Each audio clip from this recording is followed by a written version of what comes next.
What's good, everybody? I'm just finishing up making dinner.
Yo, Yo, what's good? nuts, just handling a lot of shit. Man, holy shit. And where do I begin? A lot better than the Shaka Khan and Stephanie Mills versus. I will say Oh that. yes, I love this one. This was great for the South and the Midwest, and a lot of tension, a lot of tension for this battle, man. Like Busy Bone, he put out like a huge ass statement, yesterday morning, and I figured like something was gonna happen, man. for real. You know what I mean? And you know, I know people saying like it's they're grown men and shit. I mean, shit, grown men fight, so it's not like, Exactly. you know what I mean. This grown men that got beef with people that, they probably want to, fuck up in the street when they see them and shit. He did what he did, but it was still a great versus. I loved it. 3 6 Mafia came with a lot of artists that I didn't expect to see there, like Weezy and Wiz Khalifa, and Bone had a couple of some special guests come out. Little John was like one of the biggest artists there, and it was great. Young Buck and Little Flip, 8 Ball and MJG. Some of these artists they're not gonna have no verses, so it was great to see them now. You know, I thought it was great, man. I thought it was great. I'm glad that we finally got to see all 5 members of Bone. I haven't seen all 5 members of Bone since the '90s. That was great to see. 3 6 Mafia. Even with 3 6 Mafia, I didn't expect to see Crunchy Black and Gangsta Boo with them, and that was great to see. And Yeah, very it great to was it see. was great. It was a great versus, and you know, I know Swiss Beats is pissed off though. Like he didn't like what was going on, and he said something about like from now on, if artists are late, they're not gonna get paid. So niggas need to come on time. You know what I'm saying? Like, you know, a whole bunch of tweets he put out, but he's pissed off about what happened. Yeah, I saw that shit. You know, Yeah, I thought the verse was good too, man. Busy was it's just clear to see that Busy is a star of this group, and I didn't feel like that back in the day because I liked all of them, but like my favorites was like Crazy and Lazy and Busy, but Busy is like clearly the star of this group now because like the fans were like, once he left and people thought he wasn't gonna come back, like it was almost like the energy was gone, and then once he came back it was like the energy came right back. You know what I'm saying? And he got like the most ovations from the fans. right. You know, versus was supposed to start at 9:30. It started later than that. Well, the actual performance was supposed to start at 10 o'clock. The DJ thing was at Well, 9:30. well, Swiss said they were late, so I don't know. Something happened with them. They were late. Niggas was drunk. You know what I'm saying? Terrence Howard was there. I forgot about that. He was good. I didn't expect to see him there either. Yeah, You know, Terrence did his thing. this was. I thought the crowd was live. I mean, there was people complaining that the crowd sounded dead. I don't think they did. I don't think they sounded dead. Some songs they sounded dead. I'm not gonna lie. Maybe in the beginning, but I think you know, it was a great verses, man. Like people got to give their respect to these Southern artists and Midwest artists. Like I was saying so many times, it can't just be about the East Coast, man. They got to spit out the verses to other regions, and this is one of them. And you see what can happen when other regions are being given their flowers. Definitely agree with you on that. Yeah, man. Well, I'm ready to start whenever you are, cause I have Let's go. something in the oven and shit. So I gotta be. Yeah. Right. So, what's up, you two? How's everyone doing this lovely, well, Friday morning? It's your boy Reg in the building. Got my own boy Try with me. What up? Well, we were supposed to start at midnight, but you know what? Right. Shit happens, as y'all can see. So today we finally gonna talk about Wyclef Jean's first album, The Carnival. Yes. Yes. This came out in 1997. Mm-hmm. Um, what was the label? Rough House Rough, Columbia. Rough House Columbia. Yeah. Yep. In my opinion, the true sequel to the fucking score. In my opinion. Right. Speaking of the Fugees, um, you have John Forte's album, right?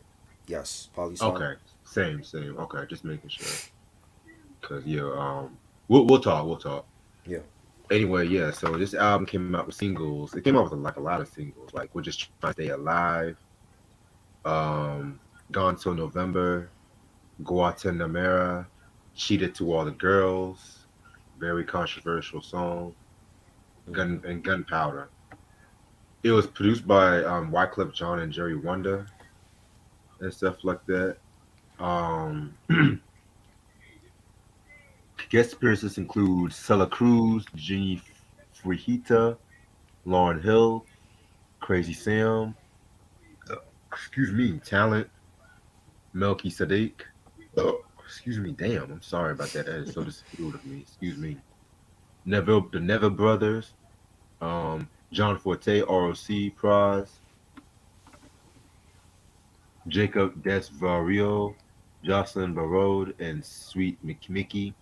I know I kind of fucked some names up, so Yep. You did. yeah. All right, so yeah. Okay, so we've been talking about this review for years. I'm just Yeah. gonna put this shit out there. I'm just really gonna put this shit out there. Mm-hmm. Um, and a lot of people ask request me to talk about this. And yeah, so Wyclef Jean, 1/3 of the Fugees, Mr. Ayati. Um, how did you get into Wyclef? The Fugees, man. Nappy Heads. Well, when they came out with Booth Bath, I think that was like the first single. I didn't like it. Um, I remember getting Blunted on Reality from Columbia House back in the day in the 99 cent bin. And it was pure trash. Don't like that album, but Nappy Heads was one of the few songs on that album that I enjoyed. The remix and vocab and you know 90s. I didn't first album I didn't care for. Then we get to 96 and they came out with the score and that's a classic album. I saw them in concert actually that summer 96. Only time I saw them in concert and they killed it and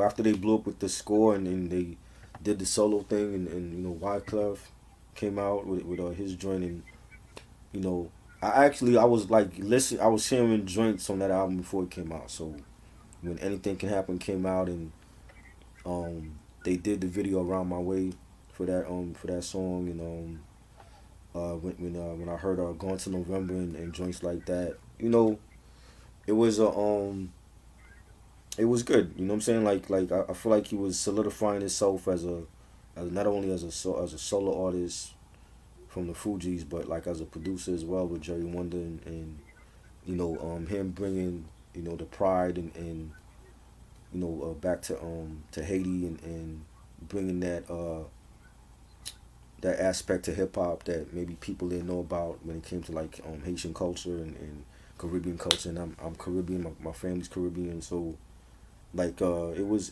good. It was good to see a mainstream artist now, really showcase Caribbean culture from another island other than Jamaica. Everybody seems to know about Jamaica, but they don't know about the other islands. And he was definitely repping for his country, and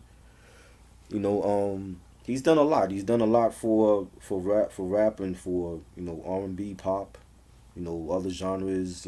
Working with Shakira, working with Walk the Moon and artists like that, and he's done a lot for this for the culture and for music, and he has to get his props because coming from a group like the Fugees, and they all three of them are talented, and then going solo and branching out and working with other artists. So he definitely gotta give him his flowers.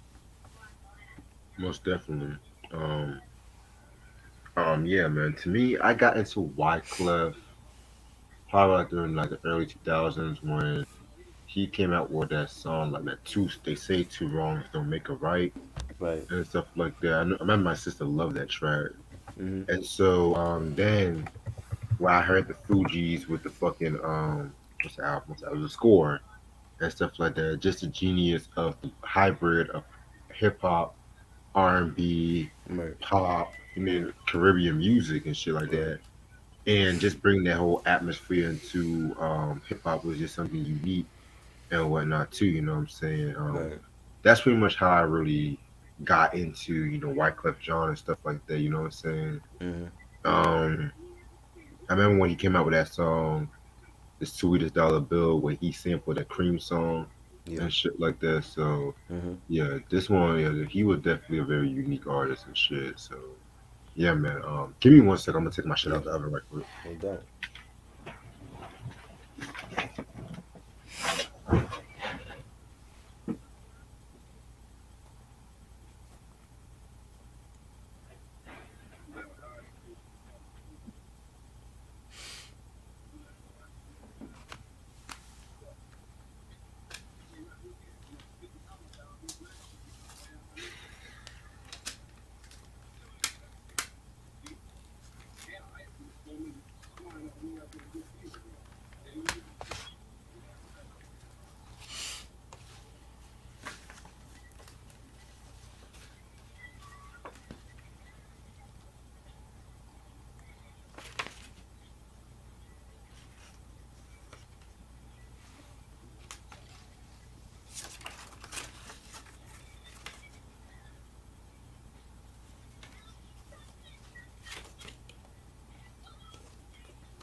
This is Wyclef's good only good album. No, he has another good album. This is his only classic album to me, but he has another good album besides this one.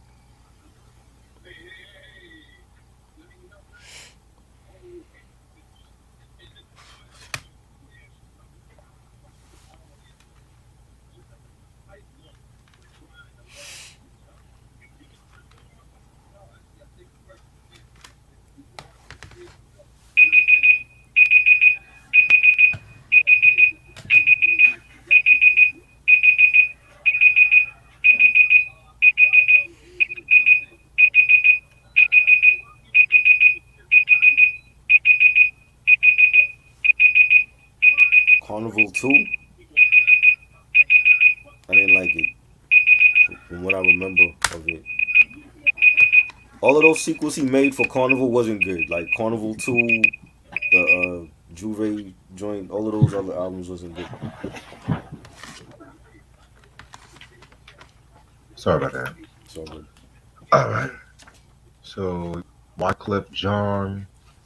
I'm not gonna spend too much time, but he is a singer, rapper from Haiti and shit like that. When he was 9 years old, his family moved to Brooklyn, New York, and then next thing you know, they settled in East Orange, and they also settled in New York, New Jersey, Right. where that was like his primary location and shit like that. Excuse me. During the time he was growing up, him and his friends formed like this crew called the Translator Crew, Mm-hmm.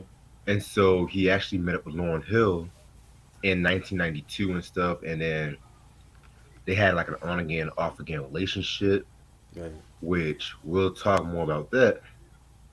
believe it or not. And so around this time too, they also hooked up with this cat named fucking Praz and shit. And that's when they renamed the group called the Fugees. And so the Fugees signed to Rough House and they dropped their weak debut album, Blunted on Reality. If you guys remember the Trash Review, we tore this album up. We actually did that. We did. I don't even remember that one. You said what? We actually did a review on that.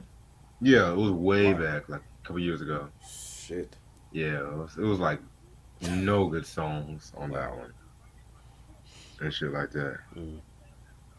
And so they did like a Mob Deep, and they pretty much redid themselves, rejuvenated themselves, and did the Score in Right. 1996, which Mhm. classic album in my opinion, Mhm. one of the all-time greatest and shit like that. Yeah.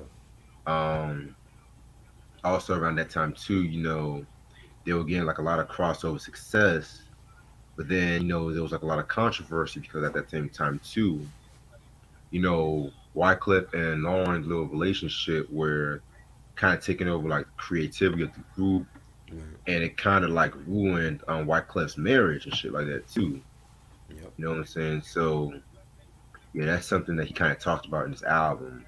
And so in 1997, Wyclef Jean pretty much was working on what would be his debut album and shit Yeah. like that, and would automatically be the breakup of the Fugees that same year too, Right. and shit like that. You know what I'm saying? So that's when this album came out, 1997 and shit like that. Um, I love the. I've always loved this album cover and shit like Yep. that. This album cover was always so ill It's great as and dope. stuff. Him in this all white and shit. Yep. Yeah, man. And at this time, when this album came out, it was like it had like a lot of folk rock influences Right. and shit like that. You know what I'm saying? Mhm. It was like a very different album and stuff like that. You know what I'm saying? Yeah, Right. very different album. Like, and I'm gonna be just say it once and once for all. A lot of like the folksy kind of songs were kind of like an acquired taste for me, except for one of them, which I'll get into that in a minute. Mhm. And the album is also has it tells a story. Wyclef is like he's in like trial to see if he's like a bad influence for the youth or whatever Right. stuff like that. And so, Right. which I'm not gonna lie, some of these skits work well. Some of these skits, excuse me, were kind of cheesy, but what worked would work, and what didn't work wouldn't work. So yeah. Right. So yeah, this album has 24 songs, about maybe five skits. Yeah, about five skits. Mhm. We're gonna start off with the first one, Court Clef intro. Love this. Um, this one was pretty dope and stuff like that. You know what I'm saying? Nice Right. way to start off the album and stuff. Pretty much. Just time talking about how he's in trial to see if he's a bad influence. Yada yada yada. I like this. I like this. Yeah, I think this was a good intro. You got like a voice introducing the Fugees and the refugee camp all stars, and he said this voice is saying, feel the excitement, taste the culture, and you got like Wyclef going through like a court case, and you got the Gone to November like theme being played in the background, and Wyclef in his little soundboy clash tone, he's like, if you're in your car, turn your radio up, light is in the air tonight, and new beats we never recycle, and just saying a whole bunch of crazy shit, and giving a shout out to all the refugee camp all stars, John Forte and Lauren Hill Prize and them, and I thought it was good. I thought it was like a good. I mean, I don't really see why he needed a court case segment in it. I don't think you, you could have did it without the court case. You know what I'm saying? But it was cool. It was something different. Yeah, very something different when it came to this album and stuff, Yeah. which leads us into um the first official track called Apocalypse. Yeah. Very dope track. I love this track. It has like a very, like the title, apocalyptic feel to it. Right. Just Wyclef talking about, the the inner city, the problems, that's going on there and shit. You know what I'm saying? Very atmospheric beat, which I fucking love. Yeah, really haunting melody. You got like a female singing in the background, and really dope beat and bass line. You got Wyclef saying clouds getting darker, sun's getting nearer. I turn an atheist into a God fearing believer. Really dope track, and yeah, this is one of my favorite on the album. Like, great way to start off the album. Yeah, very great way to start off the album. Then we're gonna get to Guatemala, and it's pretty much we did like a folk kind of song, and the lyrics talking about a woman, from Guatemala who's like in a romantic relationship and stuff like that. The original version was made by and Josito Fernandez and stuff like that. So yeah, man, very, very, very dope track. I like it. Yeah, Guantanamera, classic record. Starts off with Celia Cruz, and that original version being played, and then the beat comes in, nice beat and bass line, and synthesizers on that. Lauren Hill is also on this record, and I thought she had the best verse. And she said, "This gentle flower, fertility was her power. Speak persona, Venus flytrap, prima donna, que sera sera." She turned De Niro to De Niro. Fire. Love the video as well for this. Definitely a classic track. Yeah, very classic track indeed. Um, the Diablo. Yeah, that's probably one of the few skits I didn't really care for when it came to this Pablo. project and shit like that. Yeah, Pablo Um, Diablo. That was. Oh my bad.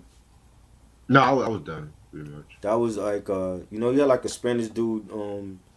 He was like one of the witnesses in the court case, and he's talking in Spanish, and he was like bumping Guantanamera, and it was, I don't know, I don't think this album needed skits like that.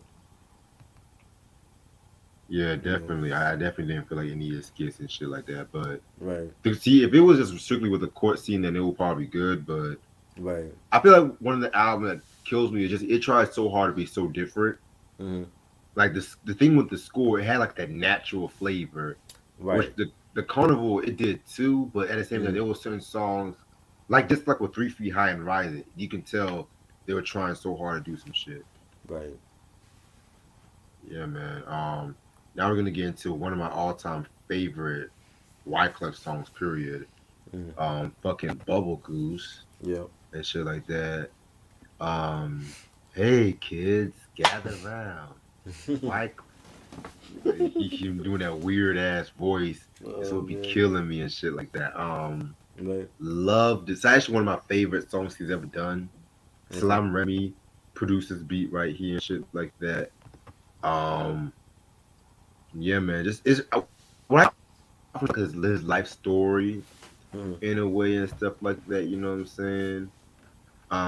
Yeah, man, definitely a very, very, very dope track. I love it and stuff like that. Like I love the chorus. Sit right back and hear a tale of a hustler around my way. He Mm-hmm. used to clock around the block from where Mm-hmm. my grandma stayed. Stay. Yeah, man. And it's crazy. Come on, we gonna finish it. Oh, you want to finish it? Shit. Black BMB with the rims to match, Match. windows bulletproof. Bulletproof. One night he One night jumped out the car and caught a bullet in his bullet in his bubble bubble goose. He goose. caught a Got bullet a in his bullet in his bubble bubble goose. He goose. caught a He got bullet a in his bullet in his bubble bubble goose. goose. You can be with your girl Get getting boys, loose. got a bullet in your bubble Fire. goose. I love that. And it's crazy too because there was actually a remix to this track, Mm-hmm. and the remix had like more of an acoustic beat. And I remember because South Park they had that excuse me, that Chef Aid Right. soundtrack. Right. They did a video with Wyclef and like the South Park Avatar like Mm-hmm. animation, and Right. Cartman confused Wyclef for Mac 10 and stuff like that. He's like West Side Wow. and stuff like that. You know what I'm saying? So Crazy. love that track. Yeah, this is a great track. I love the chorus, like you just sang, and um, you know, it was like a street tale and talking about the streets and had a nice beat. Wyclef saying no one hears you even when you knock. You used to walk around the block with the Diddy pop. Things done changed since your spot got hot. Now you got your knot whopped with your very own Glock and yeah, that's like a tale of the streets and what could happen and it was dope. I definitely enjoyed it. And Bubble Goose is like that's like a '90s winter coat we used to rock back in Yeah, that time, like the Bubble Goose, first down coats or North Face coats. So definitely. I remember those. yeah, Yeah, man. I'm gonna let you talk about To All the Girls and shit. I'm gonna come right back. Okay? okay. To all the girls, that was like the interlude. I don't again we I don't think an album like this needs all these skits and interludes, but he had like the little interlude for with the actual, I guess the actual record that Wyclef was sampling for this joint was played, and then we get to all the girls, and he's basically talking about all the girls that he used to be with and that he cheated on and mistreated, and I love the beat for that and the bass line, the hi hats for that. You know, again, I love the chorus. To all the girls I cheated on before, it's a new year. I got a new change of gear. I swear, I can see clear now. The clouds disappear. You forgive but never forget. So the past will reappear. Love his choruses for a lot of these songs on this album, and the remix. I think the remix had Queen Pen on it. I remember I bought the single for this back then, and Queen Pen was on the remix, and then on the cassette single, he had like a LL Cool J this song back when LL and Cannabis was going at it, and LL called him out, and he made like a diss song towards LL. I think Naomi Campbell was on that song too. But definitely one of my favorite songs on here. Great record. Yeah, that's the joint. The Earth, Wind and Fire joint is played in the little interlude before the actual song. I think it was that joint.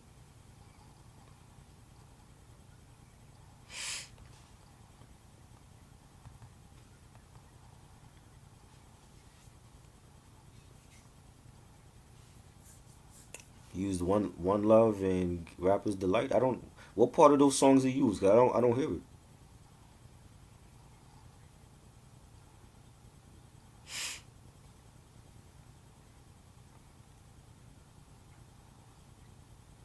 I think I got the Gratitude album from Earth, Wind and Fire. I think I got that. I want to say I have that one.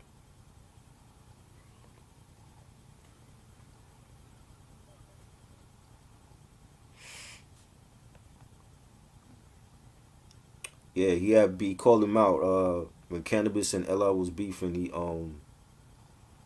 LL called out Wyclef, and then Wyclef made a diss song against him, and Naomi Campbell was on the song with him.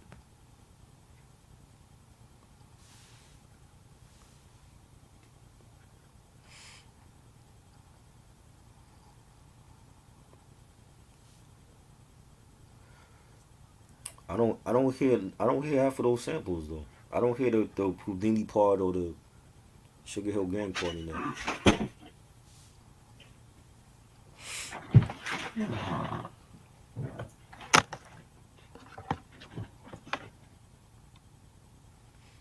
What's goody? What's Yeah. goody? You talk about To All the Girls. Yes. Yeah, this is actually my favorite song off this album. Believe it or Mm, not. right. This beat, the beat and stuff like that, and shit is very dope. But it was a very controversial song Mm, because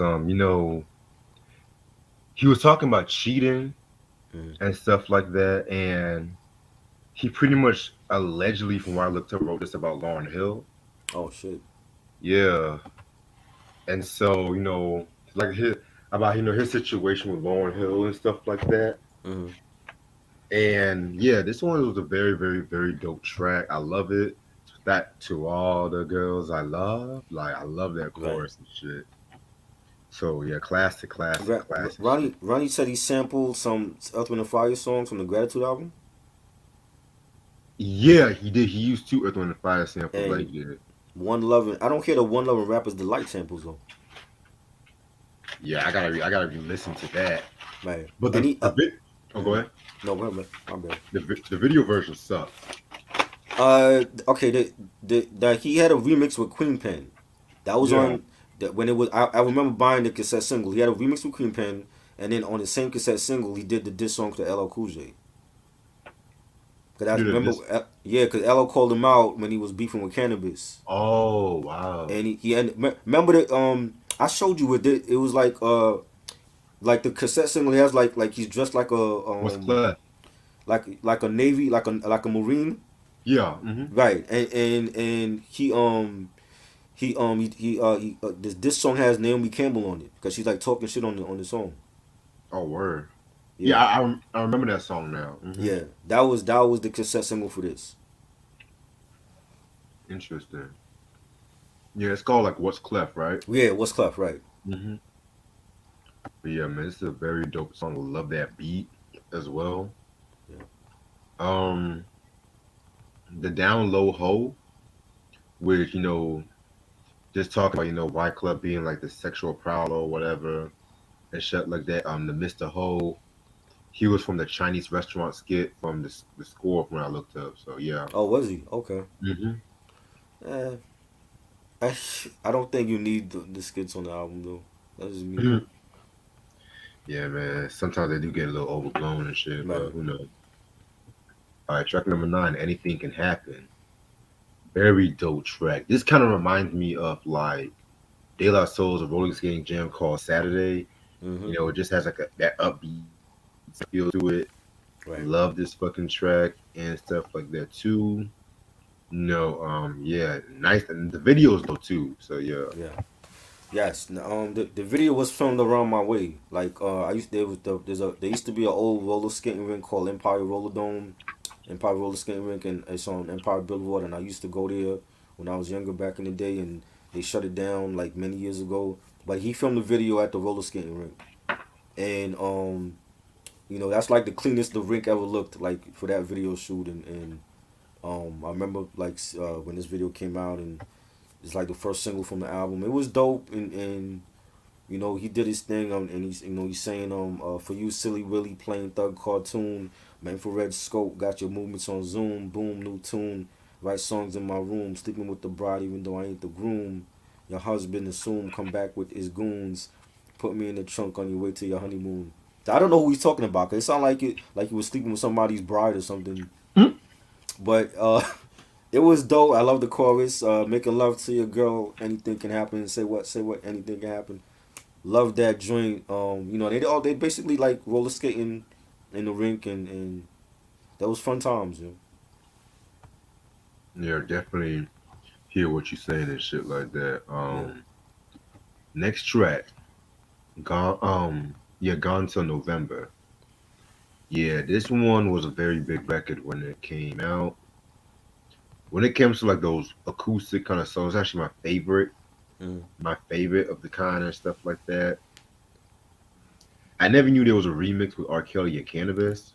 Yes, and Destiny Child, they on that. Yeah, Destiny's Child Yeah, too. because I he has a never, remix video for that. wow, I never seen that You never shit. saw the video? I saw the Yeah, original one, but not the remix. yeah, that was the remix video, for that. Got you. But yeah, man, the original version, it's again another storytelling track and stuff like that. You know what I'm saying? Right, Just talking about like a drug dealer and stuff like that. He has to leave his girl in the morning just to sell some drugs and stuff like right, that. And then he don't know when he'll come back and shit. You know what I'm saying? And for him to like use that song, that subject matter for that kind of song was very, very, very unique and right. whatnot. So I definitely love Gone Till November. And the video was very dope too. Mm, Bob right. Dylan did a cameo in the video too. So yeah. This song is great. I'm just tired of hearing it. I feel like it's become his signature song now.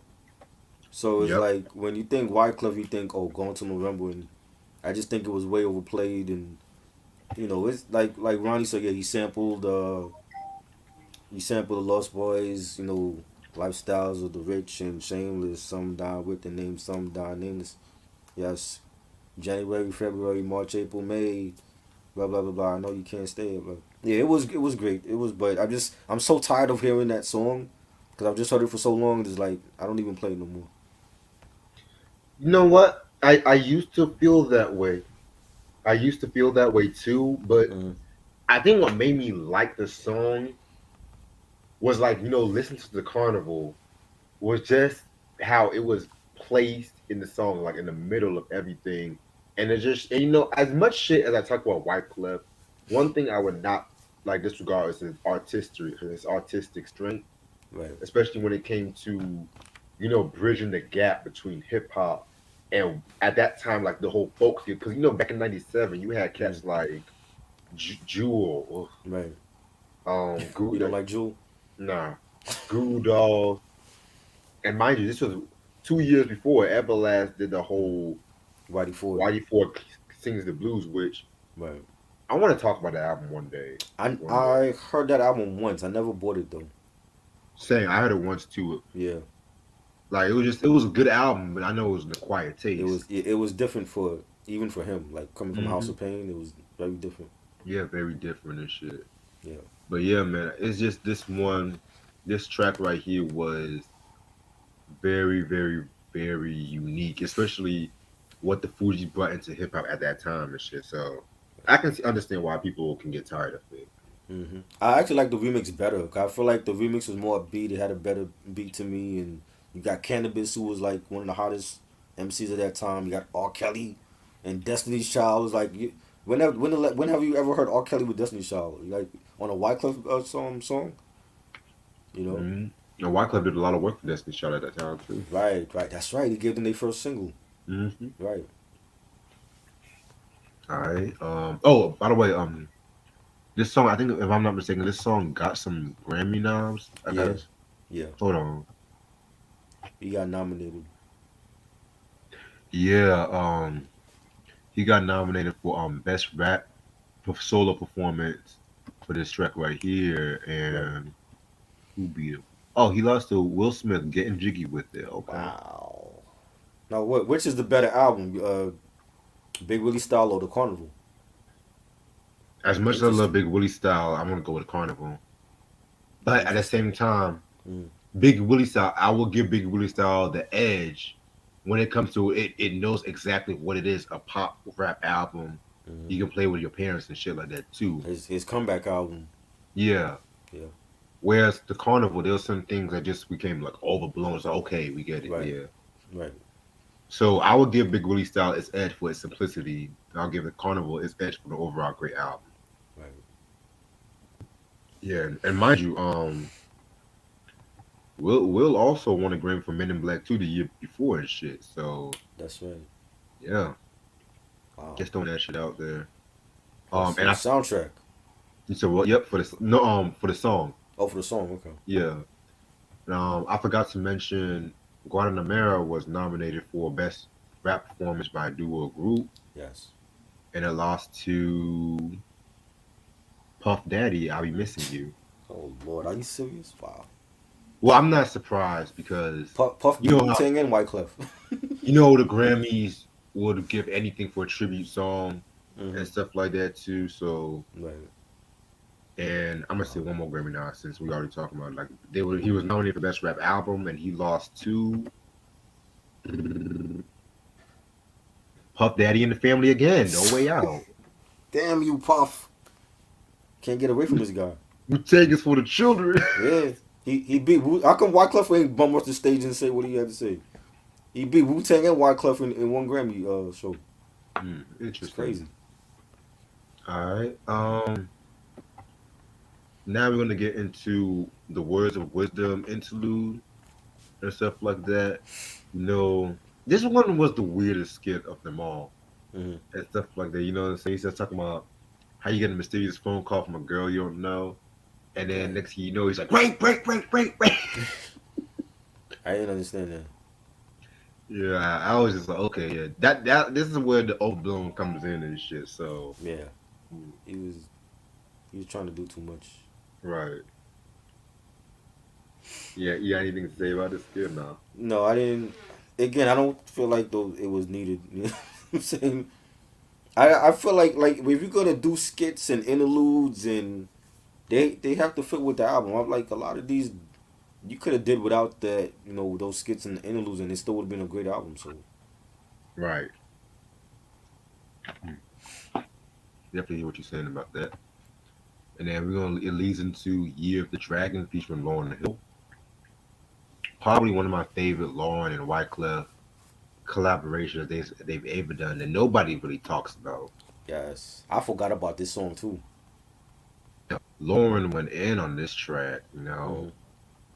They were going back and forth and shit, you know what I'm saying? She had a line when she says, "See the serpent play tricks when game like the Knicks, build you up just to lose a championship. I seen her reminisce over Wu Tang. Could it be that simple? She lost her prince because there was thieves in the temple. Oh, Mm.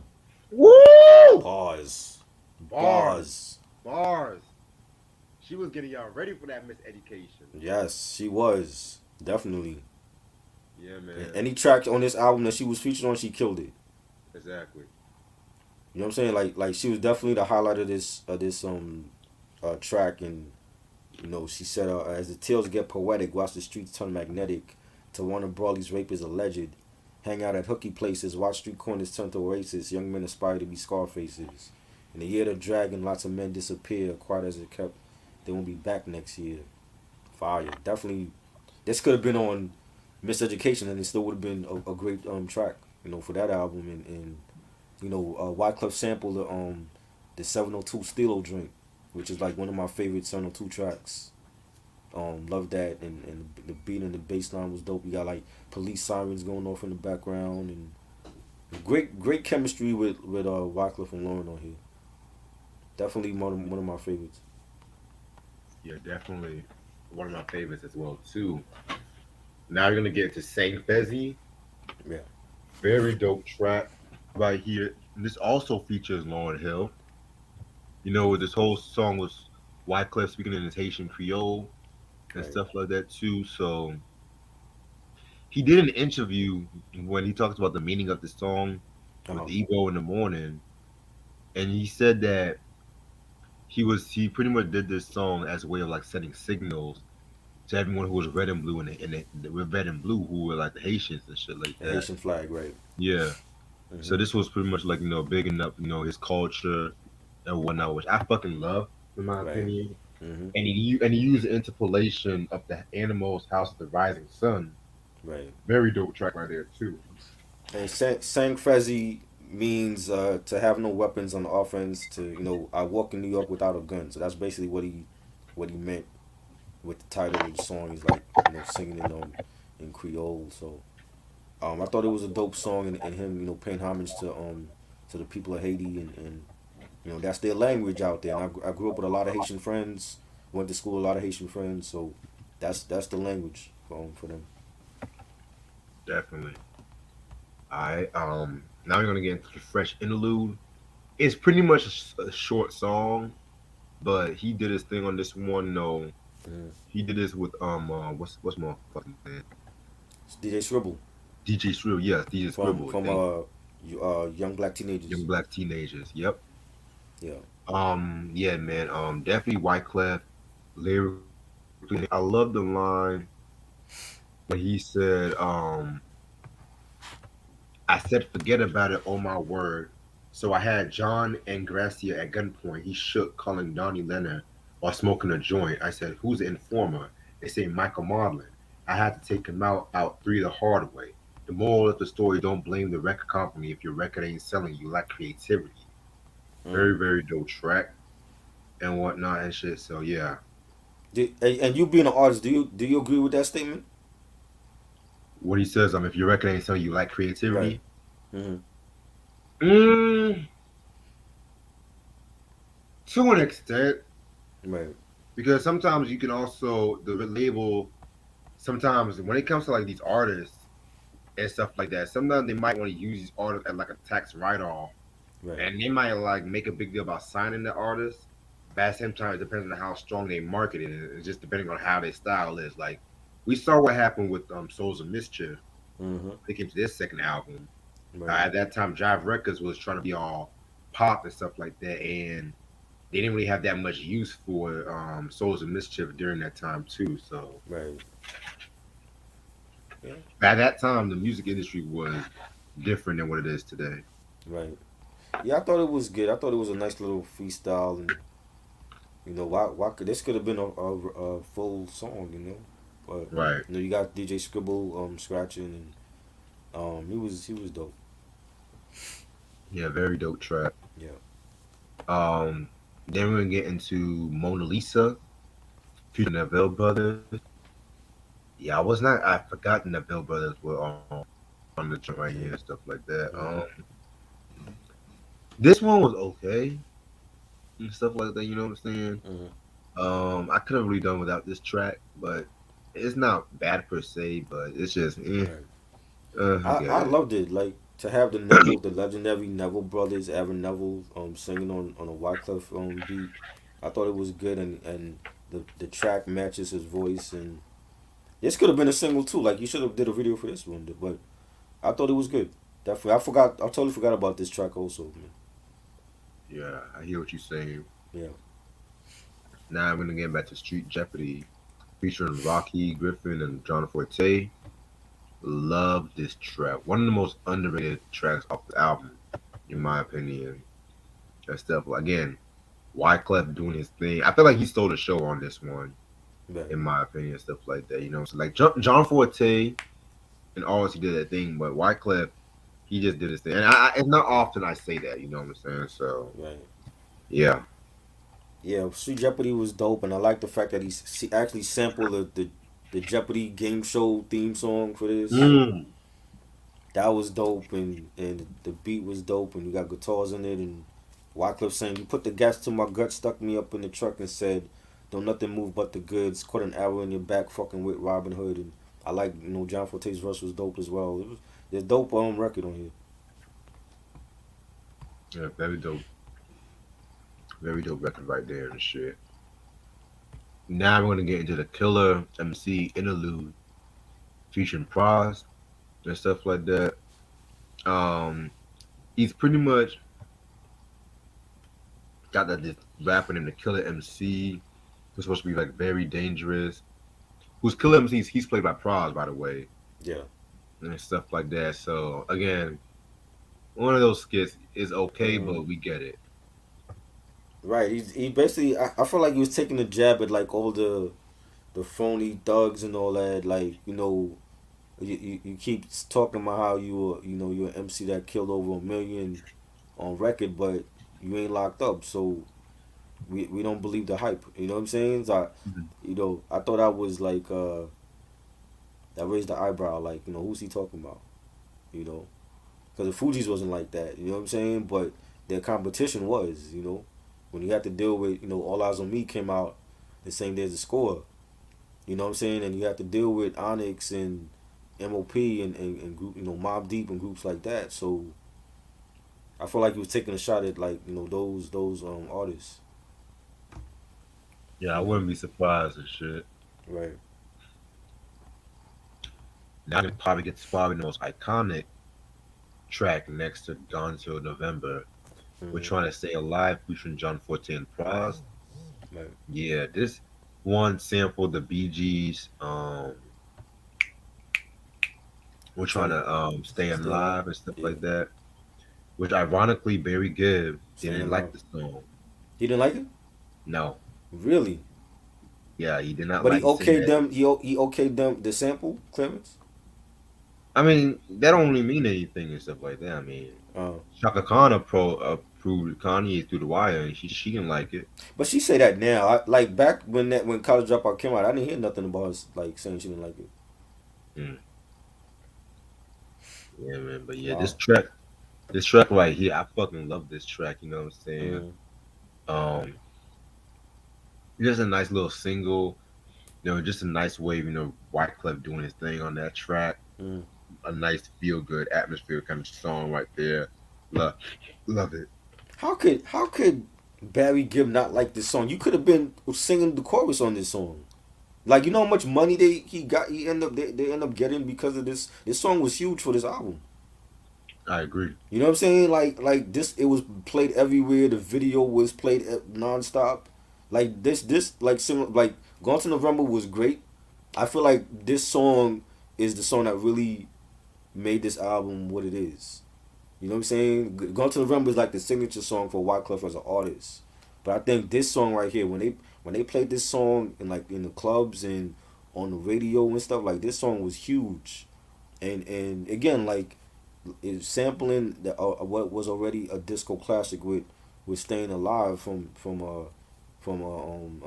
this the soundtrack and the movie, and then to rhyme over that beat and make it hot again with in the '90s with John Forte, who was like a rookie at this time before his album even came out in Prize. I thought it was brilliant. You know what I'm saying? And maybe Barry Gibb felt like we already made this a hit, and I let y'all sample, and then y'all made it a hit again. Maybe he was like low key hating on Wyclef because it was a hit again. But I thought it was a classic record, and you know I love that beat and the guitars in it, the bass line. John Forte, like one of his classic lines, "Got juice for your lady, oops me nuts, baby, smooth and charismatic, automatic, you gonna save me." Man, Hmm. everybody remembers that line, because he ended up using that line in other songs that he did. You know what I'm saying? Down the line, that was like his trademark line. You know what I'm saying? And Prize, he had a decent verse on it. I think it's a classic record. So I don't know how Barry Gibbs could not like this song. Yeah, but he liked the Jay-Z and R. Kelly song though, bro. Exactly, exactly, and that wasn't even.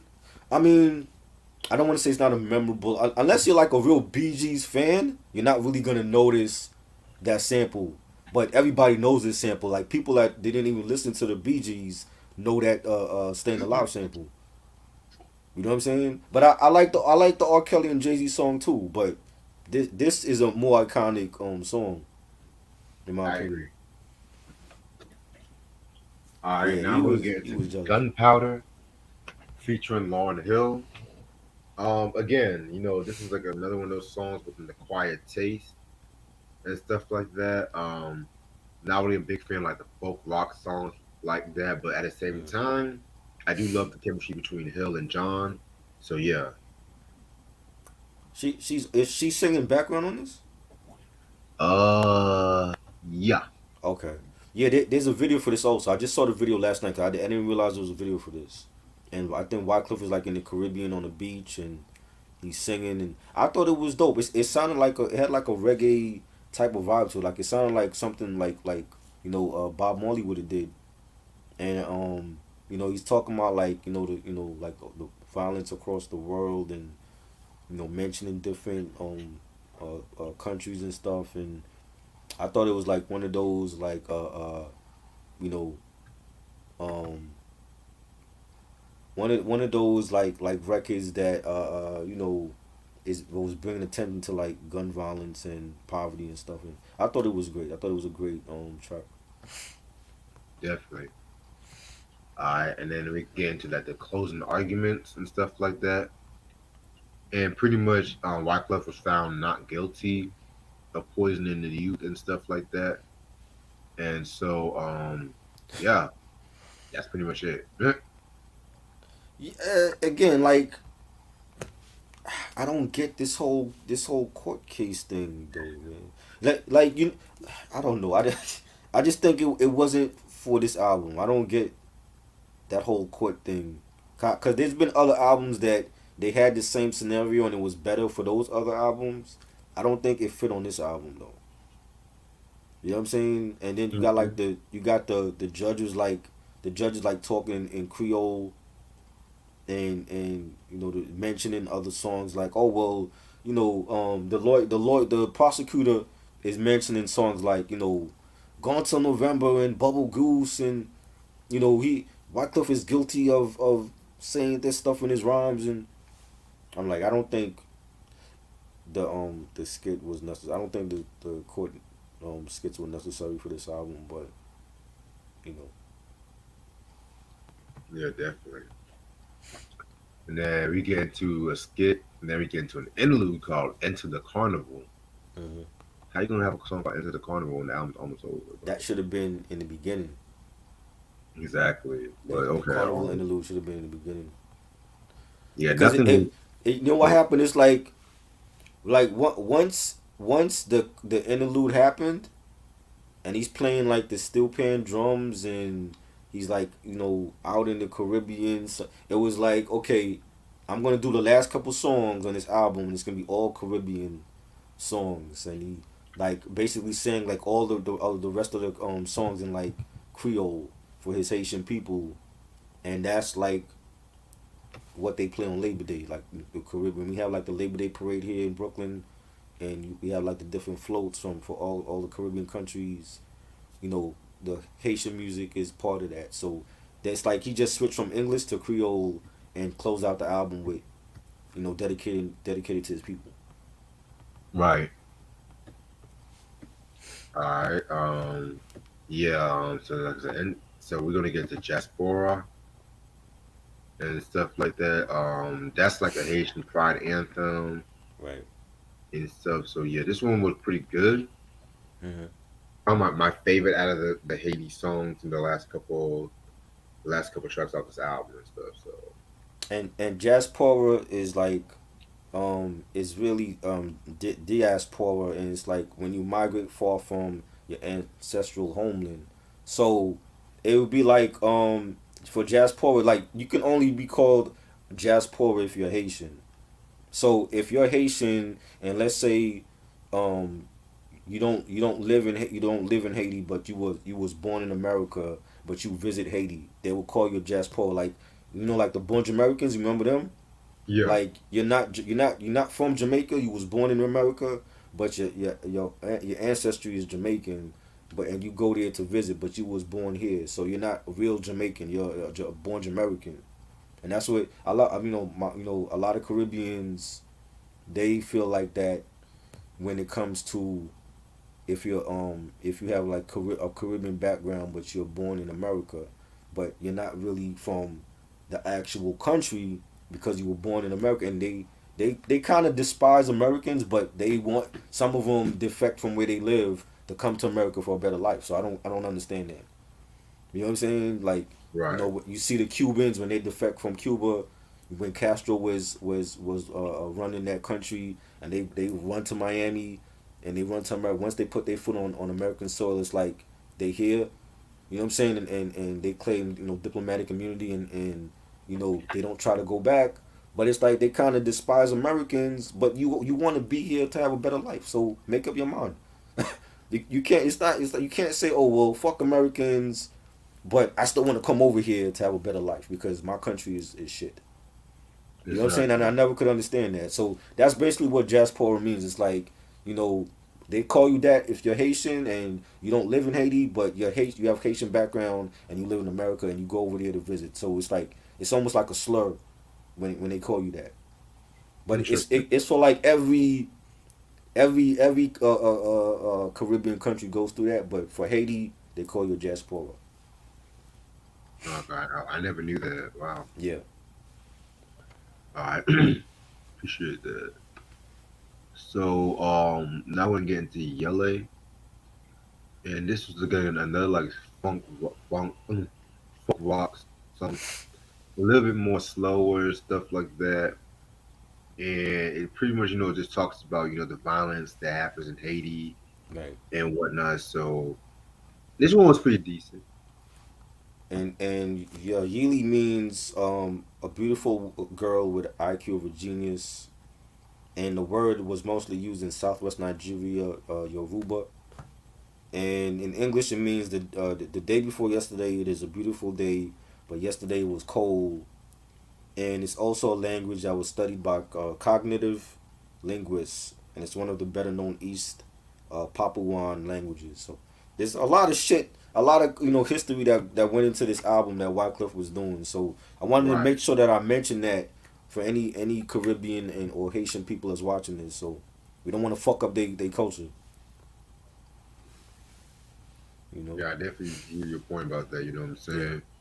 Yeah, because there be some motherfuckers that yeah, sometimes they're not watching review. right. Not just for the music, but just for the cultural aspects of the albums and stuff like Right. that. And then they'll call you out like, Reg, you didn't do our culture justice. So I'm Right. mentioning that the meaning to these words for people. So Appreciate that. Appreciate that. I think the last track off this album is called Carnival. yeah, And when it came to this track right here, it's pretty again, he's talking again in his Creole and stuff like that. hmm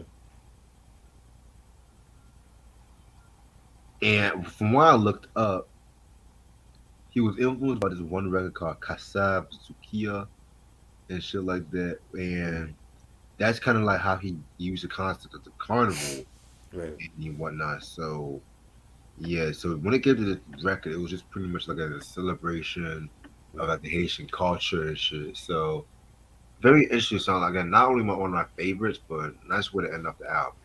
Again, it was a dope track and an ode to the people of Haiti and that country and their culture and their music and it was a dope track and when you hear it, it's like it has like that Haitian flavor to it, like Haitian music. When you hear Haitian music, it's like many instruments and it's like different melodies to it and people dance to it. It was good. It was like a great way to end the album off. So Yeah, definitely. All right. And that's all of this album. Overall, this is a classic album and stuff like that.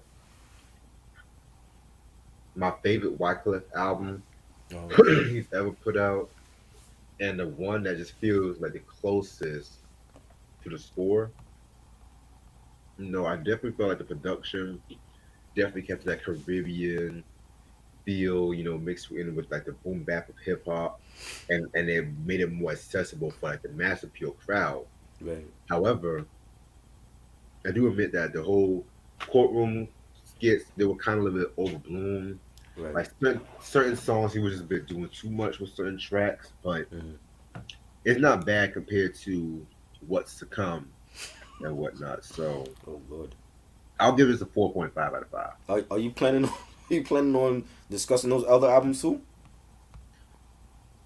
Maybe the second one, but Mm, not at this second. right. I think this album was more than just a hip hop album. It he covered different genres, R&B and pop, and you had your Latin flavor in there, you had the Caribbean Haitian flavor in there, the reggae flavor was in there, even some rock. I think it's an album that crosses multiple genres. So it's like for a music lover, this is a great album that crosses multiple genres. It's not just a hip hop album, and I think that's why it got so much acclaim because the same way Lauryn Hill's album got so much acclaim because it just like people didn't know where to put it. Was it a hip hop album or R&B album? It was like a mix of so many different sounds for her, and and Wyclef having that platform to celebrate his Haitian culture and Caribbean culture, and I thought it was great. The production was great, the songs, the features, and he kept it mostly the refugee camp. He didn't really go out, Right. branch out and get a whole bunch of big names on there. And he was working with big names at that time, but he kept it. I mean, the biggest star he have, outside of the refugee camp was Celia Cruz. Rest in peace to her. She was a legend when it came to like Latin music, and he kept it in house and showcased John Forte so people could get ready for his album Polytide when that came out in '98. And I thought it was a great album and I like the way that he like the first part of the album. They minus the skits. I didn't care for the skits and the interludes, but I like the fact that the first part of the album is like you got the hip hop and you got like the pop stuff, and then after the carnival interlude, you had like the ode to his homeland and singing songs in their language, so that if they didn't want to hear, we're trying to stay alive or, going to November, they could listen to Sang Fei Z or they could listen to Yeely and be like, yo, I know what he's saying. I understand that. That's dope. Let me play these songs, for my cookout or whatever. You know what I'm saying? And I like that he incorporated his homeland for this album, because you can't do an album like the Carnival and that actually have aspects of the Labor Day parade and what Carnival means to us Caribbean people. You know what I'm saying? So it's like I'm glad that he actually, you do an album called the Carnival, you gotta actually have the sounds and the culture in this album, and that's what he did, and that's why to me it's a classic album. So it's definitely Five Mics for me is his best album, and I've heard all his other albums. I have the second album. I have Preacher's Son. None of those albums live up to this album. This is that clearly his only classic album by far. It's not even a debate. You know what I'm saying? But um, I it's so many great tracks. Guantanamera. To all the girls, we're trying to stay alive. Yeah, the dragon. Anything can happen. Like I love all of these songs. So definitely Five Mics for me. Yes. Most definitely a very dope album and stuff like that. I'm gonna stay on for Thanks. my 10 minutes. Appreciate it, Vinyl. Yeah, cause I wanted to mention that because I know, like, this is going out to everybody, the worldwide. Anybody could check it out, and if some Caribbean, if anybody from the Caribbean or anybody that's Haitian watch this review, they're gonna be like, yo, y'all didn't give the meanings for some of these songs and what the words mean, and that's why I wanted to do that, include that in here. So because I took French for 8 years. I took French from first grade to eighth grade, and the only thing that I took from those 8 years of French was the days of the week, and how to say hello, my name is in French. But I didn't learn everything else. You know what I'm saying? But you know, like I said, like I grew up with a lot of Haitian friends. So it means a lot when I don't, I wouldn't want nobody fucking up my country shit if we talking about an album, regarding Trinidad or Barbados or something. So I don't want to fuck up nobody else's country when it comes to something that we talking about regarding, their homeland. So Yeah, big facts. Vinyl said you're not a fan of folk music. Not like that. Folk music, like who would be a folk artist? Like Bob Dylan? Is Bob Dylan folk? Yeah, So you mean, well, you like Bob Dylan though, right? he's in the quiet taste. Mm-hmm. If anything, folk, I like Neil Young and Joni Mitchell. Okay. You What know. about Simon and Garfunkel? Are they considered folk? Yeah, I got their greatest hits. I like a lot of their songs. yes, like the bookends and the bridge over troubled water. That's my Right. shit. Classic record. Hmm.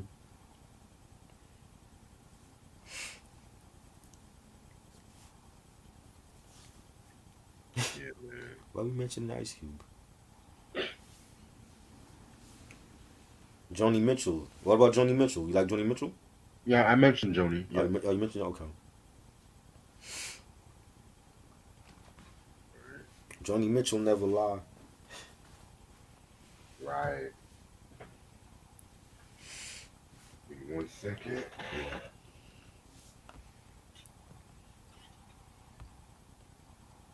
I heard that Ti and Lil Wayne might be the next verses though. Is it? Hold Allegedly. up, but they didn't announce the international verses yet. That's supposed to be the next one.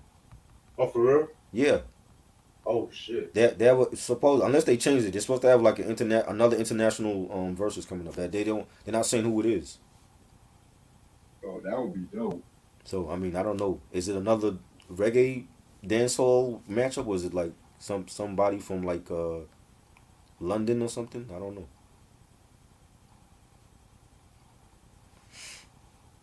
Yeah, yeah. See, she did the "Got Till It's Gone" song. That's the song I was referring to just now. Favorite moments of tonight's verses. I like when just seeing Bone Thugs, all five of them. I didn't expect to see all five of them on stage. I thought maybe it would be three, but the fact that we saw Flesh and Bone finally with them and Busy, and there's so many great moments. When they performed the crossroads at the end with everybody. That was great when they performed The Weed song, cause that's always been one of my favorites from the Resurrection album. Um, what else? For the Love of Money with when Little Easy came out and he did his dad's verse. I thought that was dope. Um, I don't know why Little Easy never got signed to nobody. He should have been out with music. 3 6 Mafia when they did the Stay Fly joint with Young Buck and Rod Spinners when Little Flip came out. Little Flip I haven't seen in like 15 years. I haven't seen Little Flip since like the Game Over joint. That was cool to see him and just to see Gangsta Boo and Crunchy Black with them again. That was cool to see and that the whole verses like minus the little fight with Busy. I think the whole verses was great. And like these are two groups that I grew up listening to, so it was great to see the other regions, like I've been saying, get they flowers because again, it can't all be about New York and East Coast. You know what I'm Exactly. saying? Like hip hop, that even if hip hop started here, it branched out everywhere else, and we got to salute those other regions. So, and I think tonight showed that they can have a Midwest versus, they can have a South versus, and it could be just as great as any New York matchup. I agree. You know, Ti, Ti destroyed Littlefield. That's probably why I ain't seen him in so long. Chameleon, he's another one I haven't seen in years. Yo, I was so surprised to see him. Why was he rocking a bulletproof vest? I'm like that reminded me of 50 when 50 first came out. He was rocking the vest everywhere. I mean, he knew Bone Thugs and 3 6 was gonna be there. You didn't know what was happening. That was funny. A lot of people was there that I didn't expect to see. I didn't expect to see Weezy there and 8 Ball and MJG and Young Buck and flipping them. Wiz They Khalifa. Yeah, Wiz Khalifa came out. I'm like, and I didn't like the song he did. I thought if anything, you do Black and Yellow or something. You doing like a song that people don't even know like that. And a lot of people showed up. Like it was like a heavy feature. I think that's what people want to see. We want to see them, the actual artists, do the joints with the guest features. So Exactly. you know, Little John came out. I didn't expect to see him, and he got hits. I think he could do a verses. Shit, I was waiting for Outkast to come up. Shit. Yeah, I was like when they played the international player drum. I'm like, is Big Boy gonna show? Is Andre gonna show up? That would have been, it would have been a rap if he came out. For real. Him and Big Boy. I think that's what people wanted to see. Like Outkast deserve a versus. They need to do one, even if they never do like another album again. Just like let that be your farewell to the fans. Do a versus. I don't care who it's against, but I want to see Outkast in the verses. They deserve it.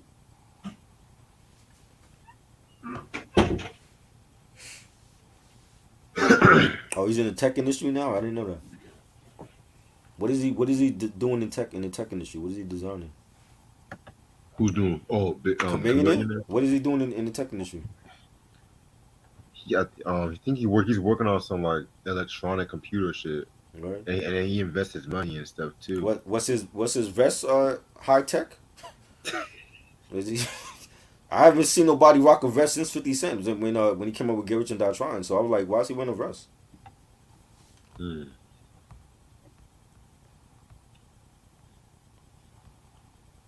You love Nice Drake? What's Nice Drake? He said nice Drake. What's Nice Drake? Sam. He said he loves Nice Drake. What's Nice Drake? You I think mean he you meant mean Nick early Drake. early Drake? Huh? I thought he meant Nick Drake. Nick Drake? Who the hell is Mm-hmm. Nick Drake? He's a singer. Is he? I never heard of him.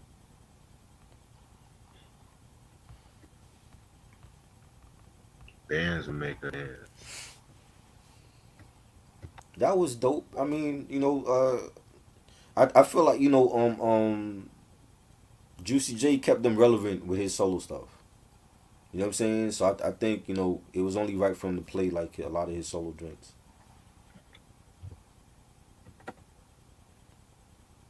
You know. Reggie, do you remember Leroy and Skillet? Yeah, they were them niggas from Sanford and Son. Yeah, like Memphis, you have legends in hip hop. It can't be all about Elvis. You know what I'm saying? Memphis had their hip hop legends too, and they represented tonight.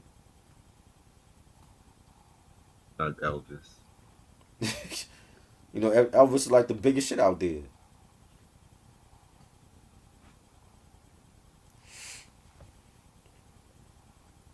You know, it This was great. verse. Like, and I like this the tribute they did to, like, they did Notorious Thugs, they did Thug Love, they played Tupac's part, and I know Q was probably jumping up and down like a little giddy kid when they played Tupac's part. You know what I'm saying? The only time we're gonna probably hear Tupac in the verses, and it was great. Just them paying homage to like the fallen artists, like even Young Dolph and Nipsey, and it was great, man. And it's crazy that they're like the only group to work with both Biggie and Pac. Yep. That's crazy. And on both double albums, right? Like Notorious Thugs is on Life After Death, and then Thug Love is on Art of War. That's ill, man. But I was jumping when For the Love and Money came out and shit. Yeah, that's my joint. That was my joint, man. Easy killed that, man. Like, Probably Easy's best verse. yeah. It's a shame we didn't get nothing else with them and Easy. So I feel like they got unreleased material with him with him. I agree. They just it just hasn't been cleared to be released though. I think they got other joints with him.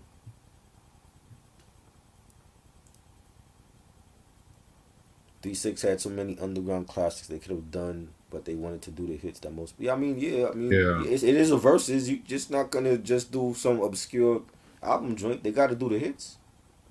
Yeah, man. If you're expecting Mystic Styles, man, I was Yeah. expecting that shit too, but I was like, fuck it. Nah, they went a different route. They were clearly playing the club bangers and the they brought out the stripper. You know what I'm saying? They were like the music that was getting played in the strip clubs. That's what they were going for. And Right. Bone was not that. They were strictly horrorcore, and that's what they were playing. No surrender and Mo Murder, and that's what they were playing. They were all about the horrorcore shit.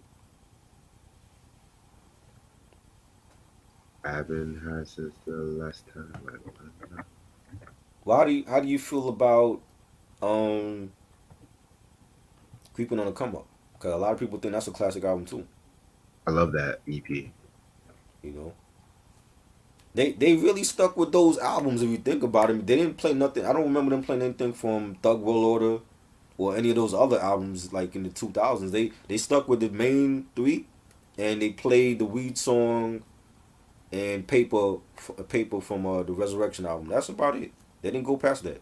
Which I was telling Ash the Resurrection album is so fucking slept on. Yeah, and she's a huge Bone fan. I Yep. didn't realize that. Yeah, me and Ash, I was like, okay, Ash. That's dope. I saw her in her Bone Thugs again. I'm like, okay, I know who she rooting for tonight. You know? Yeah, she got to definitely check out the Resurrection album. That's a dope album. It has some Right. bangers.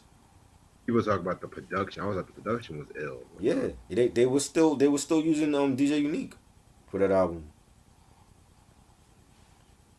They knew what to play because they know it, like they know, like the fans do, like their stuff after All the War was not great at all. I You know was what I'm saying? surprised they didn't play I Try.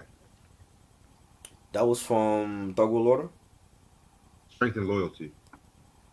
I don't even remember that album, man. That's when they had. I think at that time they had signed with Swiss Beats with his Full Surface label. Yeah. Yeah, I don't remember. That was the joint. Was that the joint with Akon? Yeah. I do remember that joint, but I don't remember the album though. I tried so hard. You know what I mean? Body Rot was dope. Yeah, Body Rot was a banger. I was happy they performed them. Yes, that What was was that fine. song? I remember they used to play Body Rot in the album commercial for All the War when that came out. That was fire, Mm. definitely. I Bone was had a so great happy they played playlist. fucking Bud Smokers only. Right. You know what I'm saying? Somebody said they didn't play First of the Month. Yeah, they didn't. I don't remember them playing that either. I wonder why they didn't play that though. Are maybe they tired of it? The Bone Thugs album, shit. Anything in like the late 2000s, man, like a lot of those albums were not good because a lot of the members wasn't on those projects. Like there was albums that Crazy Bone wasn't a part of. There was albums that Busy wasn't a part of, and Lazy. The one member that was a part of all of them was Wishbone. He was on all of them. Everybody else, they was not a part of all the albums. You know, they had issues with the group at that time, and of course Flesh and Bone. He was like he's the fifth member, but he's like he very rarely shows up for shit. Exactly. So that's why I was surprised to see all five of them because I haven't seen all five of them since the '90s. You know, because they're not like all five of them is not even on like the stuff after all the war.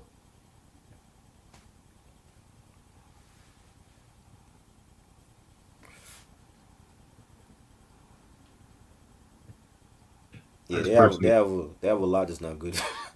You said what? They have a lot of albums that's not good after all the war. Like I said, like Resurrection was dope, but it's not a classic. I like Thug World Order. They has some joints, but it's not a classic. But after Thug World Order, it's like it's really bad. Yeah, when they started doing songs with Phil Collins, I was like, okay. Right. See the Phil Collins song I like. That song on Thug World Order, the home joint. They didn't perform Home Island. I thought they would have did that. I'm glad they did You know what I'm it. saying? But see that was I remember when that joint came out. That joint was on 106 in Park every day. It was on the countdown. That was a huge song for them to like. And you know Phil Collins, he didn't like rap music at all. So for him to even do a collab with Bone Thugs, I'm like that was crazy. You know, 3 6 Mafia. I haven't only the last I haven't heard like the latter stuff. The only I want to say like up until maybe the joint with Rodden Smith was like the last album I heard from them. I haven't heard anything after that.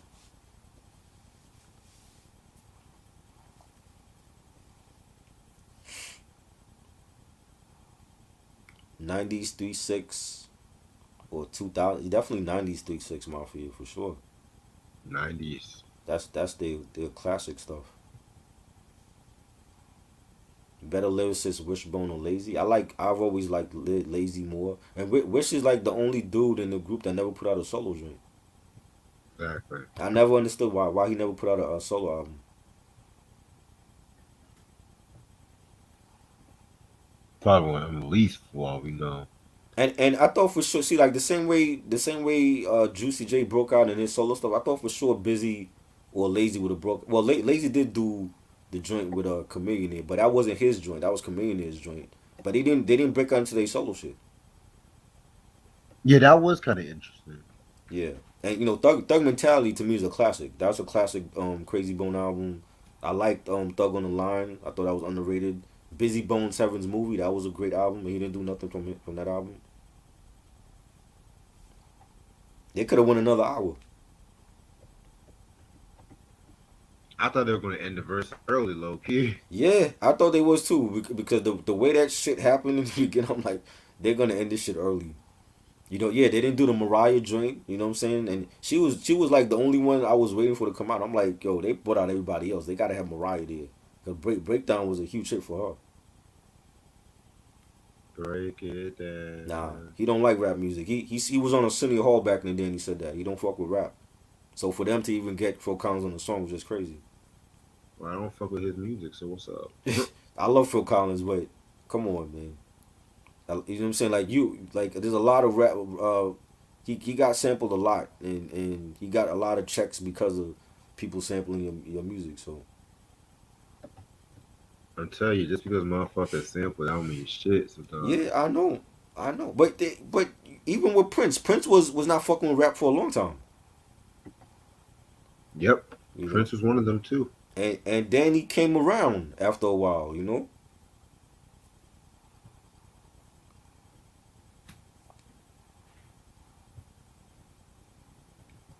I didn't see that at all. They have an I Tried movie. I didn't even see that. Yeah, it was not good. Wow, these niggas were acting. They were in movies and shit. It was a BT movie.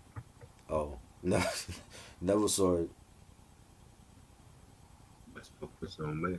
Let's focus on me. Project Pat. Project Pat. I haven't seen him in years either. He came out and he did some joints. I was done. Le Chat. That was dope. That was good to see. I'm like, everybody was there. Only ones was missing was what, Little White and Lord Infamous. Was that Little White that came out? The white dude. I believe so. I'm not I going thought to. that was I thought that was Bubba Sparks. Was that Little White? Probably so. I don't think it was Okay. Bubba Smoke though. He looked like Bubba Sparks. I didn't know who the white dude was with them. I'm like, okay, that must be Little White.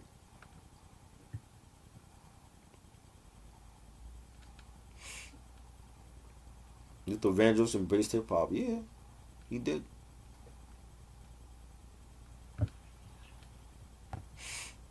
Are you playing a game? Yeah. What is that? What are you playing? Pokemon. Yeah, Michael Jackson loved rap. He did a rap album, right? Or it was unreleased. Yeah, unreleased rap album allegedly. I cannot even picture Michael Jackson rapping. I'm sorry, I can't picture that. Michael was doing too much then. You know, Billie Jean. no, that would have been bad. That's why it's unreleased because he wouldn't have sold with that album. Shit, that's what they all say. You know, he could have sold with it, but it would have been bad. It's like literally like you have one album that's called Bad, and this would have been a bad album. Damn. Will Smith against LL Cool J. Who's winning that? Hello. Even Will thinks that he would get smoked by LL. I don't see it because Will got some big hits. He don't got hard joints like LL, but he got big hits that could win a couple rounds against LL. Yeah, Janet definitely embraced rap. You know, she had Heavy D do a joint with her. She had Q-Tip, do a joint with her. You know what I'm saying? MC Light. So she was definitely for rap music.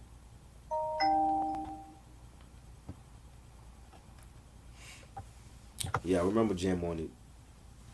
Classic record. Dun, dun, dun, dun, Brand new dun. funk. Brand new funk. Classic record. We definitely gonna be talking about the Fresh Prince albums next week. Is next week we doing it? Sunday, yep. Sunday we doing it. The Fresh Prince month.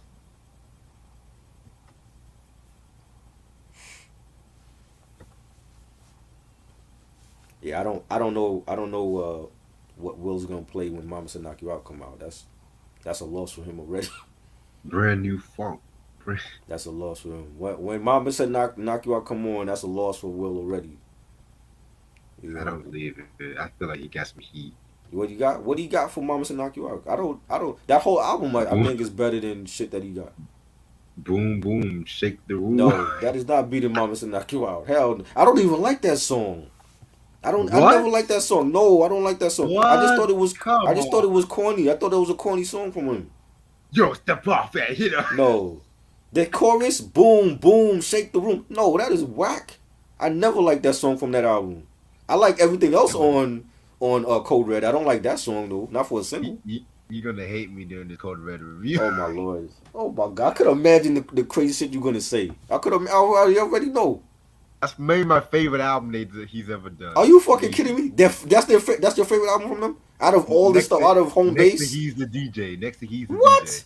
Hell fucking no. That's But they not better never than Home they never Base. made a bad album. Boom, I don't like boom. that song. I don't like that song as a single. I'm sorry. Yeah. That's at a time when he was already like off the Hollywood. So people ignored that album because he was already doing Bel Air and fucking Bad Boys and shit. You know what I'm saying? Like that. I'm like, yeah, that album was decent, but I still feel like Home Base is better. I feel like and in this corner is one of his best, underrated. That was alright. Rock the House, one of his best. He's the DJ. I'm the rapper. Classic. You don't like and in this corner, but you like Code Red. And in this corner was okay. It was It was okay. okay. You know how many Yeah. like classic storytelling joints he had? Then She Bit Me to start off the album. That was a That classic that storytelling that track. that was good. That was good, but I think I could beat Mike Tyson. That was a classic storytelling track. Come on, yo. We gotta put like some proper respect on the Fresh Prince discography. we do. You know what I'm saying? I'm excited for that because I've never discussed any of their albums. A lot of fans think that they shit is whack and or soft or whatever, and I'm like, nah, Disney rap. no, no. No, they got hits. He could do a verses right now. They got hits, and that's not even counting the Big Willie style and the Millennium album. They got hits as a group. Put them up against Kid and Play. They got hits too. Salt and Pepper. Put them up against them. They got hits. Do you like the group Nucleus? Who's that? They were the ones who did that Jam On It song. Huh? They were the ones who did that Jam On It song. Oh, Jam on It. Oh, that was their name, Nucleus. Yeah. Oh shit. I didn't know that was their name. I've heard the song for so long. I didn't even know that was their name. D, D, D, D, D. You heard Steve Harvey don't like rap music? Is that true? Oh, That's I kidding. didn't know. Nah, that's not true. I've never heard that. Well, I'm not surprised and shit. I'm not surprised. Steve Harvey? How did he wasn't he in like a whole bunch of rap videos and shit? It's all a business. What about Janet? Oh no, I saw that one. What about James Brown? James Brown always loved rap music. Y'all remember the group Mo Thugs? Yeah, yeah. They didn't bring out Mo Thugs. I noticed that they didn't bring out Mo Thugs. They didn't do no Mo Thugs, joints from those albums. Like it would have been nice to see Felicia, come out and do "It's All Good" with Crazy Bone. I didn't see Felicia. I didn't see what was the Cowboys joint they did with that white dude? I forgot the name. I wasn't I a big forgot fan of dude that. name. He was on the first Mo Thugs album. Get the Ghetto Cowboys joint. They didn't do that.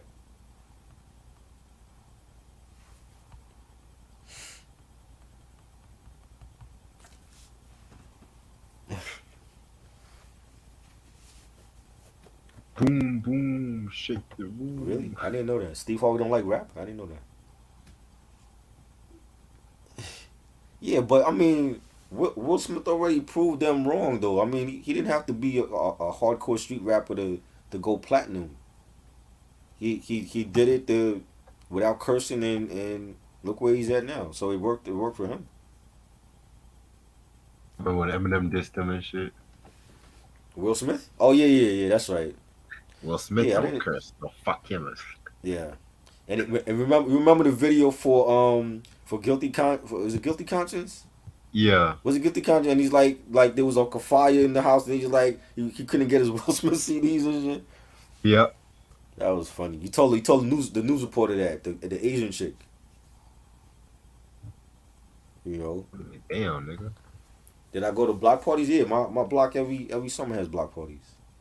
Cause I ain't gotta go nowhere. It's right on my block. I just gotta go outside. I could just chill outside my window and the block party right there.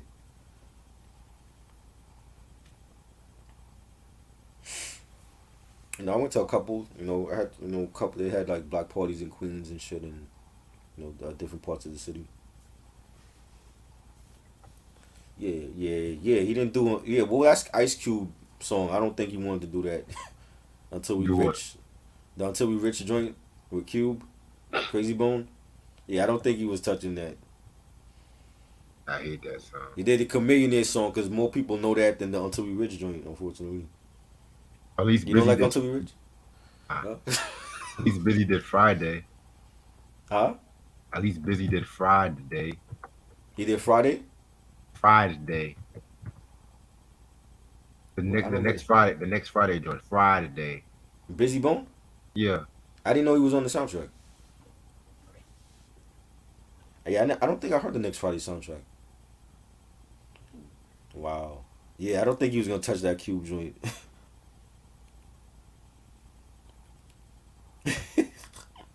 What is this all the Steve Harvey hate for, yo? Cypress Hill had beef with Steve Harvey. I didn't hear about that. He didn't like hip hop. James Brown didn't like hip hop. It seemed like all the motherfuckers that didn't like hip hop, they're the ones that were getting sampled the most. Exactly.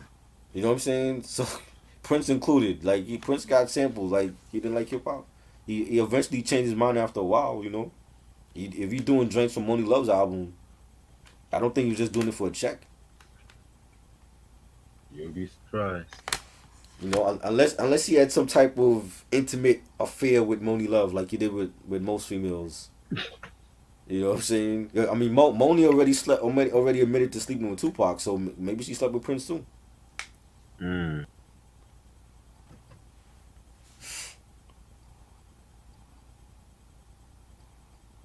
Bone should have bought Henry Rollins out on outstate. They did a song together. I didn't even know that. Henry Rollins and Bone. What song was that? I never heard that. That must have been on the latter albums. I don't remember any of those like from early on.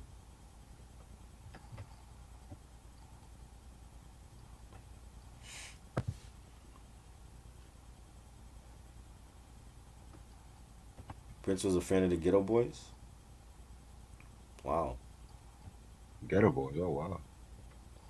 Ruthless before Easy's death or after? Of course, before. What kind of question is that, Ronnie? Who? What's wrong with you? That would be like saying NWA before Easy's death or after. There was no NWA after he died. I'm weak. Oh man.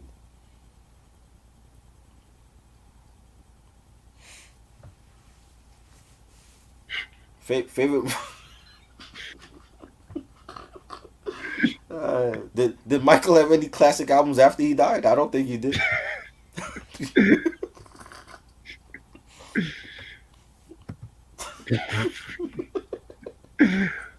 What about Beethoven? Oh man, you gotta stop asking these questions, yo. It don't work for everybody. It's like the time periods. It's not for everybody. That's only like depending on their mind state or whatever. You know what I'm saying? Like you could say like when Prince, like if you say like Prince before he like wrote "Slave in His Bed" or some shit, or after, you like say shit like that. You know what I'm saying? Because I remember seeing him like in a lot of those videos in the '90s where he was like shaved that slave word in his beard and all that. Oh, that was crazy. The Bone and Henry joint came out in '98. When the fuck was that? It wasn't on All the War. What album was that on? On the heavy, That must have been on one of Henry Rollins' joints because Resurrection didn't come out till like 2000. I gotta hear that shit. I never heard it. Remember they took like years off after All the War. All the War was like what '97. They took years off after All the War. They didn't come out again till Resurrection, and then after Resurrection was Thug Will Order.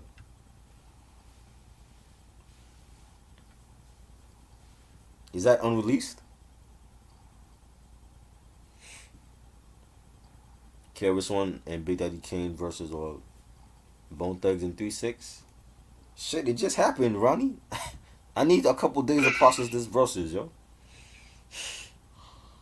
Man.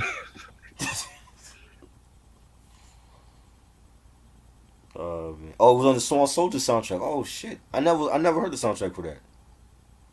I What I, I soundtrack? remember seeing the movie. You remember Small Soldiers with Small.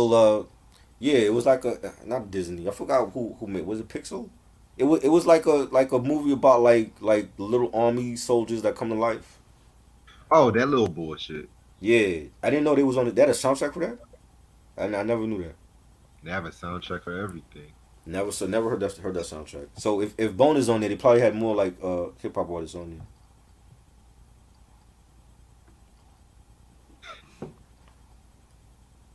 Yeah, man, those Contemporary. are great. Those are great groups. Like I was a huge Bone fan. Like when I had braids as a teenager, I used to wear my hair like them. Like I had it in cornrows. I had it in box braids. I had it in French braids. Then I took it out and I left it in an afro and shit. So I was like a heavy Bone fan back then. I gotta hear that Small Soldier soundtrack. And now I'm curious to see who's on it. If they got Bone Thugs on it, who else is on that soundtrack?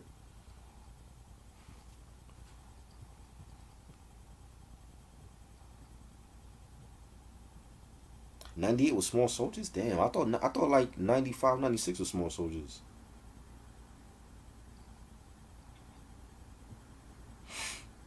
Interesting. I know that shit is probably out of print now anyway.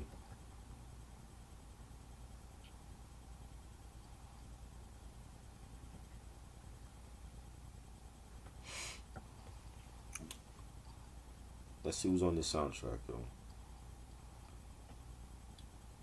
Yo, they got some people on the soundtrack, Reg. It's You called still it's got. called War. Bone Thugs and Heavy Rollins with Tom Morello and Fleet. Oh It's shit. called War. They got another one, Bites the Dust remix with Queen featuring Wyclef, Pras, Free, and Cannabis. Wow. Let's Love is a hope the beat still Battlefield. continues. Love is a Battlefield. Pat Benatar with Queen Latifah and DJ KG. They got Oh god. who else is on here? The Cult and Mickey Patrulia. Love Removal Machine. The Pretenders and Cool Keith and the Butcher Brothers. My City Was Gone. I don't like the soundtrack. What I'm seeing here, they got fucking some of these people I don't even know, yo. Like Billy, who the fuck is Billy Squire? Who the fuck is Billy Squire? He made that song called The Big Stroke. The Stroke, Billy Squire, and Dallas Austin. So is this like remakes or something? Yeah, it's pretty much remix shit. Wow. No, I'm not liking the soundtrack. I'm not liking this. Yeah, Not for ten for I ten already did songs. that. Nah, that should be like a penny, man. That shit can't be like no stupid money. Once I heard all them remixes, I was like, hell no, nigga. Yeah. You suck my dick with that.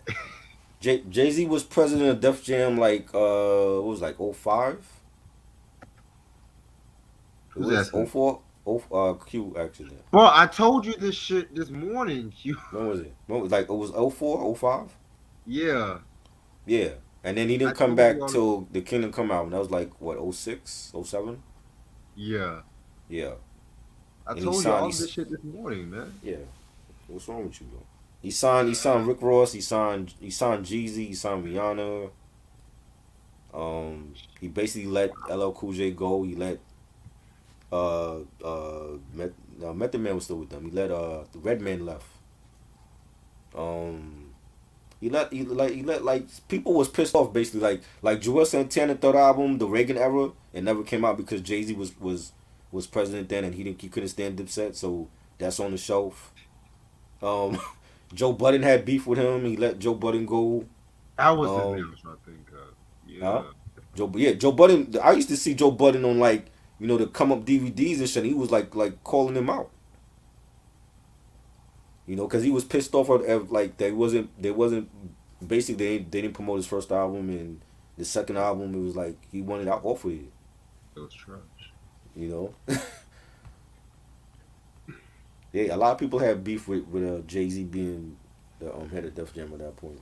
PD Crack was one of them because he was promised that he was gonna come out as a solo artist and his album never got released and Jay Z promised him that he would come out and something Man, happened and I felt like PD Crack could have sold because he was one of the most popular ones in State Property.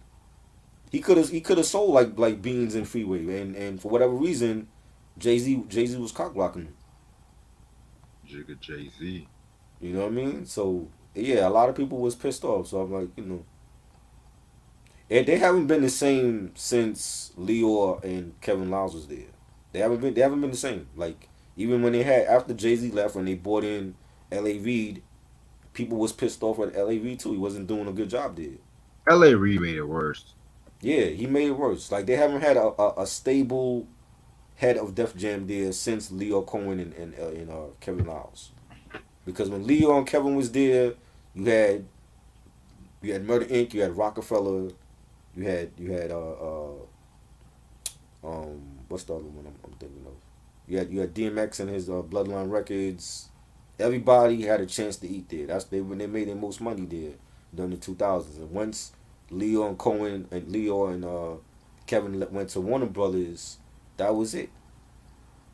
You know what I'm saying? At least with Jay Z there, he signed Rick Ross. I love Rick Ross. He signed Rihanna, and she's bigger than ever now. And he signed Jeezy, but a lot of the veteran artists were pissed off with him. Exactly. You know, Like what I DMX think did. I think you know what I think the interview I saw with Westside Gunn on Joe Budden's podcast. I think Westside Gunn would do a better job running Def Jam than anybody else right now. I do, because he's gonna bring real talent back to that roster. They have you seen their roster lately? There's a lot of shitty artists on Def Jam.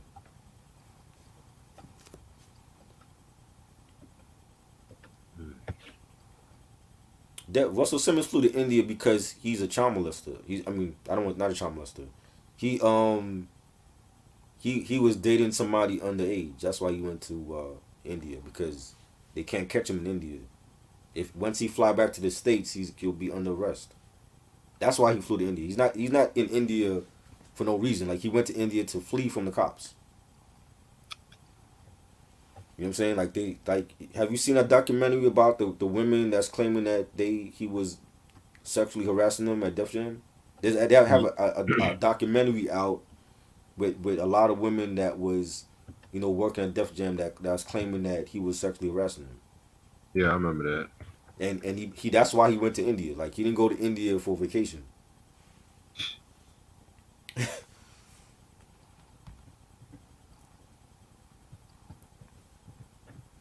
Do y'all like rapping, Bone Thugs, or singing? I think they're great at both of them. They displayed that tonight. You heard them singing. You know, they were great. That's, what I'm saying. Like, they had their own lane.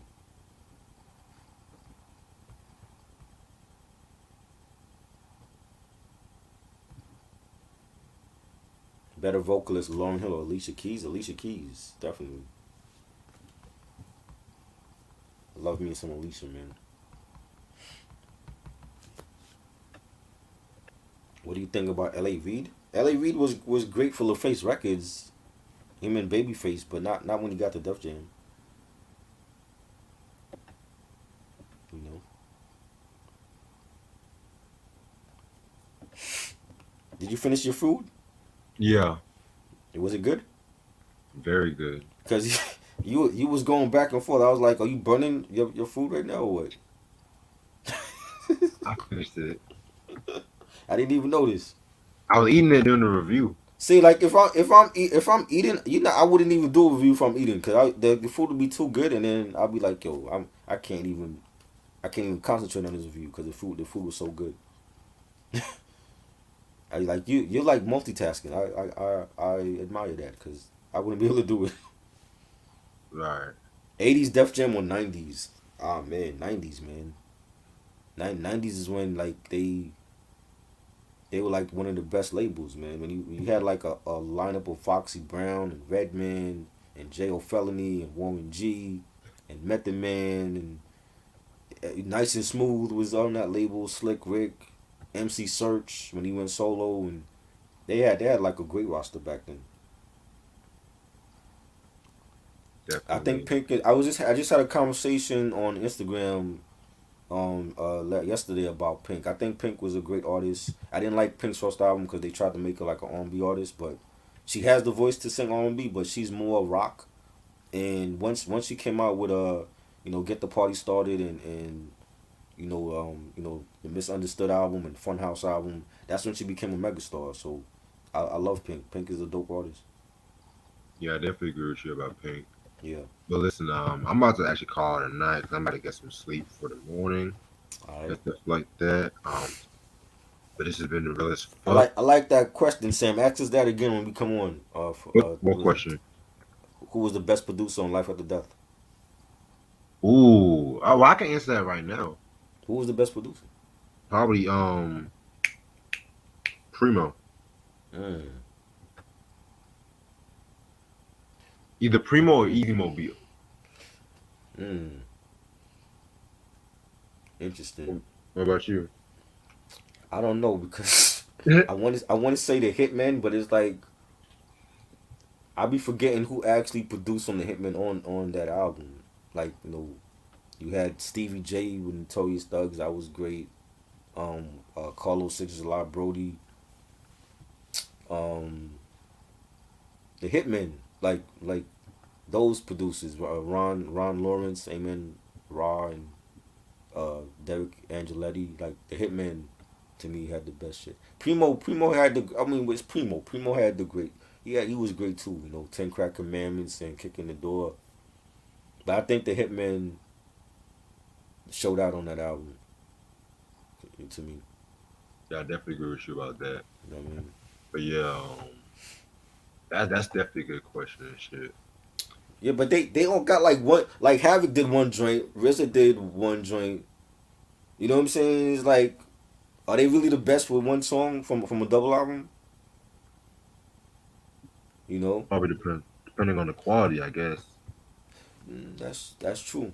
That's true. See, like if you look at All Eyes on Me, Daz did joints. I think Daz was the best producer on All Eyes on Me, I and then agree. Quick.